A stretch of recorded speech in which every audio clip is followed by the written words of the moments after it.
বিয়ের পূর্বে কোনো মেয়ের সাথে কথা বলবি না, খবরদার, তোর যোগ্যতা নেই ওর সাথে কথা বলার। তুই কে রে? বামন হয়ে চাঁদের দিকে হাত বাড়াবি না। আমার বোনরা চাঁদ। ওয়াল্লাহি যেদিন ইসলামী শাসন আসবে, যেদিন ইমাম মেহেদী আসবে, যেদিন ঈসা আলাইহিস সালাম আবার আসবে, ওনার বন্ধের উপর যারা হাত দেবে উনি হাত কেটে ফেলবে। তুই বামন হয়ে চাঁদের দিকে হাত বাড়াইস না। আমার বোনরা চাঁদ। ইসলাম মেয়েদেরকে চাঁদ বলেছে আর তোকে বামন বলেছে। বেটা তুই বেটা ছেঁড়া খাতায় শুয়ে লাখ টাকার স্বপ্ন দেখিস, বিয়ের আগে মেয়ের গায়ে হাত দিস? তোর সাহস কত? তোর সাহস কত? তুই জানিস না মুহাম্মদ সাল্লাল্লাহু আলাইহি সাল্লাম বলছে নেক স্ত্রী দুনিয়াতে যা আছে ওর চেয়ে বেশি উত্তম। তুই কি করে ওর গায়ে হাত দিস বিয়ের আগে?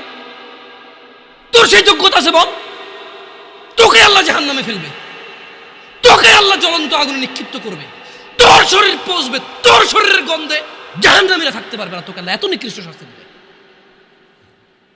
কেন? কারণ তুই এত বড় জঘন্য কাজে লিপ্ত হয়েছিস। আমারে বুঝাস না মেয়েরা খারাপ, মেয়েরা খারাপ।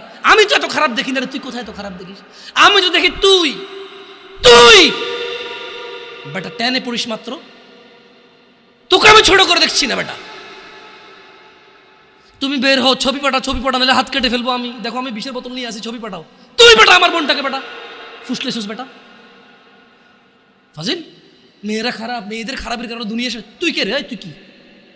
তুই কি মেয়েরা খারাপ? শোন, আমাদের গ্রামে প্রবাদ আছে, ধর্মীয় কথা না এটা। এখন যেটা বলছি এটা প্রবাদ, এটা ধর্মীয় কথা না। কোনো মেয়ের যদি একবার হাঁটুর উপরে কাপড় ওঠে আর নামে না বেটা। তুই উঠাইছস হাঁটুর উপরে কাপড়, ও উঠায়নি। হাঁটু পর্যন্ত তুই উঠাইছস আর এখন সে নামাচ্ছে না। তুই মনে করিস তুই বেঁচে গেছিস না? তুই মনে করিস তুই জিনাই জেনা না?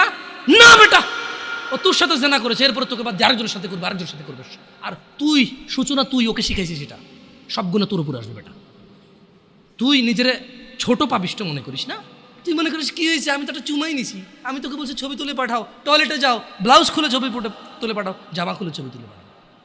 বেটা ফাজিল, আল্লাহ তোকে হিদায়েত দিকে আমিন। ভয় পা, আল্লাহকে ভয় পা। ছোট ভাই আমার, সবাই বুড়ো হয়ে মরে না, বহু মানুষ যৌবন্ত অবস্থায় মরে যায়। ছোট ভাই আমার, তোর ঘরেও বোন আছে, ভয় পা, আল্লাহকে ভয় পা। তুই এত বড় অপরাধে লিপ্ত হইস না। তুই মেয়েদের হাঁটু পর্যন্ত কাপড় তুলিস না, খবরদার, তুই এটা করিস না।